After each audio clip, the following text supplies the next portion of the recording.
அப்ப இன்றைக்கு முதலாவது கல்வி தேவை சிறு குழந்தைகள். ஏதோ என் பிள்ளை 10 வயசு ஆகட்டும், என் பிள்ளை 15 வயசு ஆகல, பிள்ளை வயிற்றுக்குள்ள யாராவது கன்சீவா இருந்தா கேட்டுடுங்க, பிள்ளை வயிற்றுக்குள்ள இருக்க சும்மே பிள்ளைக்கு வேதத்தை சொல்லிக் கொடுங்க. அப்படின்னா அந்த தாயார் படிக்கணும், இல்ல தகப்பனார் சத்தமா படிங்க.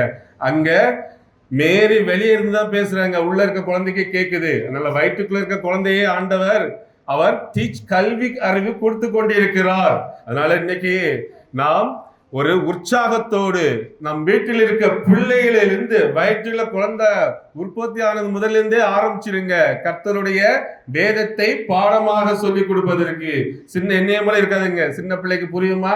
சின்ன பிள்ளைகள் தொந்தரவு பண்ணும். சிறு பிள்ளைகள்லாம் குறும்பு பண்ணதான் செய்வாங்க, விளையாடதான் செய்வாங்க. அதெல்லாம் கண்டுக்கிடக்கூடாது.